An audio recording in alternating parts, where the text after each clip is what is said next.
अस्सलाम वालेकुम व्यूअर्स, मैं हूं नूर मायर और उम्मीद करते हैं कि आप लोग खैरियत से होंगे। और काफ़ी देर के बाद आज आप लोगों की खिदमत में हाजिर।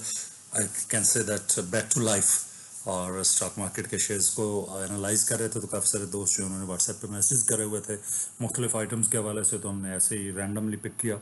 तो उसमें काफ़ी सारे क्वेश्चन जो हमारे पास थे वो हब के हवाले से थे। हब पावर कंपनी, जिसको हबको भी कहते हैं, उसके हवाले से। तो हमने सोचा कि चलें जी, आज आप हबको को एनालाइज करते हैं। और इसके साथ आपको बताता चलूं कि अगर आप भी चाहते हैं कि आपकी फेवरेट आइटम, फेवरेट स्टॉक को जो है वो एनालाइज किया जाए, तो आप हमें व्हाट्सअप कर सकते हैं 0344554449 पे या 0344554447 पे।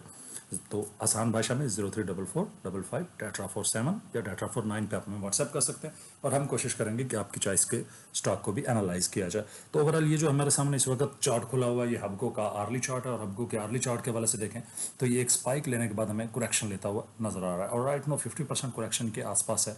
और अगर हम जस्ट इसके आर्ली चार्ट को ही एनालाइज करें और आर्ली चार्ट को एनालाइज करते हुए हम चलें आगे, तो हमारे पास इसमें जो सपोर्टिव रीजन हमें नज़र आता है वो 62 का एक अच्छा खासा सपोर्टिव रीजन है। बाकी ट्रेंड लाइन को अगर हम छोड़ भी देते हैं तो उसके बाद हम इसके डेली चार्ट के ऊपर जाते हैं अगर, तो डेली चार्ट में अच्छा, डेली और आर्ली के अंदर I think so data same import हो गया हुआ है। Okay, no problem, don't worry. हम वीकली पे चले जाते हैं। तो वीकली चार्ट के ऊपर अगर हम इसको एनालाइज करते हैं तो वही जो मेजर सपोर्टिव रीजन है that is of around 63 rupees का सपोर्टिव रीजन निकला। इसको, इस लाइन को अगर हम थोड़ा सा एडजस्ट करते हैं तो ये लाइन हमारे पास आ जाती है 62 के रीजन के अंदर। तो it means we can say कि 62 के रीजन में इसके पास मेजर सपोर्टिव रीजन है। और इसके साथ साथ अगर हम इसको थोड़ा लॉन्गर रन के अंदर ट्रेंड लाइंस के ऊपर एनालाइज करने की कोशिश करते हैं तो जो ट्रेंड लाइंस इसकी फॉल कर रही हैं वो यहाँ पे जो इसकी मेजर रेजिस्टेंट लाइन है वो ओवरऑल यहाँ इनिशियली फॉल करती हुई नजर आती है। इसके ऊपर दो बार इसको इसने अगेन रिटेस्ट किया, ब्रेक नहीं कर सका। काफ़ी सारे दोस्त शायद इसको ये कहें कि ये टाइम बेस्ड जो है टाइम लैप्स ब्रेकआउट था, लेकिन मेरा मानना ऐसा नहीं है। मेरा ख्याल ये है कि ये ओरिजिनल जेन्युइन ब्रेकआउट है, टाइम बेस्ड ब्रेकआउट नहीं है। टाइम लैप्स के साथ कि यहाँ पे अब इसके पास कोई जगह नहीं बची थी, जगह बचने को भी नीचे 48 तक भी जगह मौजूद थी डाउनवर्ड डायरेक्शन में अगर वो जगह बनाना चाहता तो। बहरहाल, और अगर हम इसके बाद इसके देखते हैं सपोर्टिव रीजन्स की साइड से, तो सपोर्टिव रीजन जो है वो हमें कुछ इस तरह से फॉल करते हुए नजर आते हैं। अच्छा, इसके अंदर ये जो मैं ट्रेंड लाइन इसकी इस वक्त लगा रहा हूँ, ग्रीन वाली सपोर्टिव लाइन जो है, इसको अगर हम देखते हैं तो यहाँ पे ये इसको मेजर सपोर्ट प्रोवाइड कर रहा है अराउंड 57 का रीजन। कुछ दोस्त शायद इस बात पे एग्री ना करें और इसको यहाँ पे अगर लेके आएँ, तो यहाँ पे आने का मतलब ये है कि इसका ऑलरेडी ये ब्रेकआउट हो चुका हुआ है, इसलिए हम इसको एज कंसिडर नहीं कर सकते कि ये कोई major supportive reason right now रहा है। बट हमें इसके लिए अल्टरनेट देखना पड़ेगा और अल्टरनेट देखने के लिए अगर हम जाते हैं और इसको यहाँ से इसको चेक करते हैं तो ये हमारे पास मेजर सपोर्टिव रीजन। इसको वैसे तो रखने को यहाँ पे से भी रखा जा सकता है, तो फिर ऊपर चैनल बन जाएगा आपके पास, ठीक है। लेकिन अगर हम इस लाइन को यहाँ पे जो है फॉल करवाते हैं तो ये हमारे पास जो नेक्स्ट आने वाले दिनों के अंदर रीजन है वो 57 का रीजन भी दिखा रहा है। इनिशियली सपोर्टिव रीजन के हवाले से अगर हम बात करते हैं तो मैं 62 के ऊपर क्यों इतना फोकस कर रहा हूँ, तो 62 के ऊपर जो फोकस करने की वजह है वो भी अभी आपको दिखा देता हूँ। लेकिन उससे पहले इसको वीकली चार्ट पर थोड़ा एनालाइज कर लेते हैं। ये तो ओवरऑल हमें नजर आता है कि 62 का रीजन इसके पास मेजर सपोर्टिव रीजन है, तो इसलिए हम इसका स्टॉप लॉस जो है वो 62 का रख सकते हैं अगर हमें बाइंग करनी है तो। और उसके बाद टारगेट्स के हवाले से इनिशियली कुछ लोग शायद 74 का टारगेट जो है वो इसके अंदर डिफाइन करें, बट मैं 74 पे एग्री नहीं करूंगा इस बार, क्योंकि उसको दो बार ऑलरेडी ये टेस्ट कर आ चुका हुआ। तो ओवरऑल मेरे नज़दीक इसका जो इनिशियल टारगेट होगा वो होगा 81 रुपीज़, 82 रुपीज़। और जो सेकेंडरी टारगेट होगा इसका वो होगा 88 रुपीज़ का। ये 92 पे चला गया, हम इसको पकड़ के इंसानों की तरह सीधा करते हैं जहाँ पे मेजर इसके पास प्रीवियस सपोर्टिव रीजन्स या रेजिस्टेंट रीजन्स हैं। तो जब इसको वहाँ पे हम एडजस्ट करेंगे इस तकोन के बच्चे को, तो ये हमारे पास 88 का रीजन जो है वो मेजर निकल आएगा। तो जो भी मैं बात कर रहा था 62 के रीजन के अंदर, अगर हम इसके मंथली चार्ट पे जाते हैं तो मंथली चार्ट के ऊपर प्रीवियसली 62 के ऊपर इसके पास ये मेजर रेजिस्टेंट रीजन था जो कि अब सपोर्टिव रीजन बन रहा है। अब इसके साथ अगर हम देखते हैं मंथली मोमेंटम स्टिल बुलिश है, स्टॉकिस्टिक बुलिश है, एमएसडी पे बुलिश है। वीकली के अंदर अगर हम देखते हैं तो वीकली के अंदर जब ये अपनी करेक्शंस को पूरा कर रहा है तो करेक्शन पूरा करते हुए राइट नो ये 50% के पास है। और अगर हम इसके ऊपर करेक्शन को फॉल करवाते हैं तो इसकी 61.8% करेक्शन जो है वो कोई अराउंड 63 के रीजन के अंदर निकलती है। तो एहतियातन 63 इज़ अ करेक्शन लेवल, तो उससे नीचे या उससे ऊपर जो सपोर्टिव रीजन होगा वो मजबूत होगा। तो हम ये एक्सपेक्ट कर सकते हैं कि 63 की बजाय 62 जो है इसके लिए मेजर सपोर्टिव रीजन हो सकता है आने वाले दिनों में। अब टेक्निकल्स के ऊपर जब हम बात करें तो टेक्निकली स्पीकिंग जब आप किसी भी रीजन का स्टॉप लॉस दे रहे हैं तो उसके बाद in case of breakout next targets क्या हो सकते हैं उसके, वो अपने मद्देनजर रखने होते हैं। तो अगर हम इसके हवाले से देखते हैं कि इन केस ये 62 को ब्रेक करता है तो फिर भाई साहब जो है ये डाउनवर्ड डायरेक्शन में कहाँ जा सकते हैं।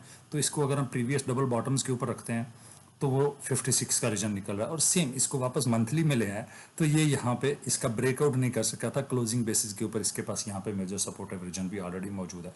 तो इट मीन्स 62 अगर ब्रेक होएगा तो 56 तक आपके पास काट एंड रिवर्स करने के लिए ऑप्शन होगी कि आप अपनी लॉन्ग पोजीशंस को काट के शॉर्ट सेलिंग की तरफ लेके चले जाएं। और मीनवाइल मंथली चार्ट के ऊपर अगर आप इसी लाइन को एडजस्ट करते हैं जिस तरह आपने वीकली चार्ट पे देखा, तो मंथली में इस लाइन का ब्रेकआउट नहीं आया हुआ है। तो इट मीन्स कि 62 जो है that would be a major supportive reason. तो इसलिए अगर आपको इसको बाय करना है तो 67 से लेकर 65 के रीजन के अंदर बाय कर सकते हैं। 62 का स्टॉप लॉस होगा, मीन ₹4 का आपने अराउंड स्टॉप लॉस देना है। लेकिन in case of breakout downward direction में अगर जाता है तो जो ₹4 का आपका लॉस होएगा उसकी कवरेज आपको ₹6 के अंदर मिल जाएगी जब आप 62 से नीचे ब्रेकआउट की सूरत में इसको 56 तक कट एंड रिवर्स करेंगे, शॉर्ट सेल इनिशिएट करेंगे। शॉर्ट सेल क्या होती है अब हमारी प्रीवियस वीडियोस में जाकर देख सकते हैं कि आसान भाषा में शॉर्ट सेल किसको कहते हैं। इसके साथ साथ वीकली मोमेंटम बहुत स्ट्रांग है, बड़ा अच्छे से इंसान के बच्चों की तरह से MACD जो है अपना कंटिन्यूसली मोमेंटम इंक्रीज कर रहा है। तो इसलिए हम ये कह सकते हैं कि ये एक अच्छा रीजन आने वाले दिनों के अंदर सपोर्टिव रीजन नीचे इसको 62 मिल रहा है और उसके स्टॉप लॉस से बाय किया जा सकता है। अब हम एक जादू की तरफ चलते हैं, और जादू के अंदर अगर हम देखते हैं इंस्टीट्यूशनल होल्डिंग को, तो इंस्टीट्यूशनल होल्डिंग के अंदर हमें फरवरी का जो मंथ एंड हुआ है मंथली बेसिस पे अगर हम देखते हैं तो फॉरेन इंस्टीट्यूशंस की तरफ से इसके अंदर इन 3 इंस्टीट्यूशंस की तरफ से बाइंग आई है फरवरी के अंदर, और बाकी 3 इंस्टीट्यूशंस ने कोई अपनी होल्डिंग जो है वो चेंज नहीं करी है। तो जिन 3 इंस्टीट्यूशंस की तरफ बाइंग आई है फरवरी में उन्होंने 18 लाख शेयर के करीब बाय करा है, जो कि कैमुलेटिवली जो आई शेयर MSCI है जिसने 6,49,000 शेयर बाय किया उसकी टोटल होल्डिंग का 7% है। तो 7% एक मंथ में ऐड कर रहा है, तो it means there is something cooking behind the scene. उसके बाद अगर हम बात करते हैं नेक्स्ट ग्लोबल एक्स ट्रैकर की, तो ये MSC global x tracker MSCI ETF जो है ये भी 20% ऐड कर चुका है, 9,56,000 शेयर ऐड किया, 46 लाख टोटल होल्डिंग हो गई। तो वो उसकी अपनी टोटल होल्डिंग का 20% है। और इसी तरह से अगर हम बात करते हैं ऊपर वाला जो था वो ग्लोबल था, ग्लोबल एक्स MSCI। और एक्स ट्रैकर की अगर हम बात करते हैं तो एक्स ट्रैकर जो है उसने 2,38,000 शेयर ऐड किया, 11% अपनी होल्डिंग को इंक्रीज़ किया। तो इट मीन्स, और ये कोई नए स्टॉक्स में, ये नए फंड्स नहीं है। अगर हम एक्स ट्रैकर की बात करते हैं तो ये 2012 मार्च में इंटर हुआ था फर्स्ट टाइम इसके अंदर, इस शेयर के अंदर। उसके बाद अगर हम एक्स ट्रैकर ग्लोबल एक्स की बात करते हैं 2015 अप्रैल में ऐड हुआ था। और अगर हम बात करते हैं आई शेयर MSCI की तो वो 2012 सितंबर में इसके अंदर इंटर हुआ था। तो इस वक्त अच्छी खासी होल्डिंग है क्योंकि फॉरेन इंस्टीट्यूशन के पास इस वक्त इसकी 54 मिलियन शेयर्स की होल्डिंग पड़ी हुई है, जिनमें सबसे ज़्यादा टॉप पे जो है वो वैनगार्ड इमर्जिंग मार्केट्स है। तो ओवरऑल देखें इंस्टीट्यूशन बाय करवा रहा है सब, जिसको हम सेंटिमेंटल एनालिसिस कहते हैं। तो अगर इंस्टीट्यूशन बाय कर रहा है, टेक्निकली साउंड नज़र आ रहा है, तो इट मीन्स कि इट वर्थ इन्वेस्टिंग।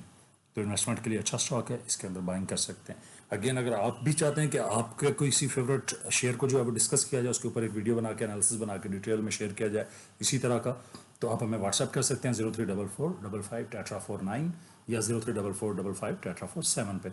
और उससे अगली बात, अगर इस वीडियो में आप ये चाहते हैं कोई और चीज़ डिस्कस होनी चाहिए, स्क्रिप्ट वाइज कोई और आइटम जो है वो डिस्कस होनी चाहिए, किसी इसके अंदर कोई इंप्रूवमेंट की जानी चाहिए, तो उसके लिए भी आप हमें व्हाट्सएप पे ज़रूर अपना फीडबैक दीजिएगा। कमेंट्स में भी फीडबैक दे सकते हैं। अपनी दुआ में याद रखिएगा। फ़ी अमान अल्लाह, अल्लाह हाफिज़।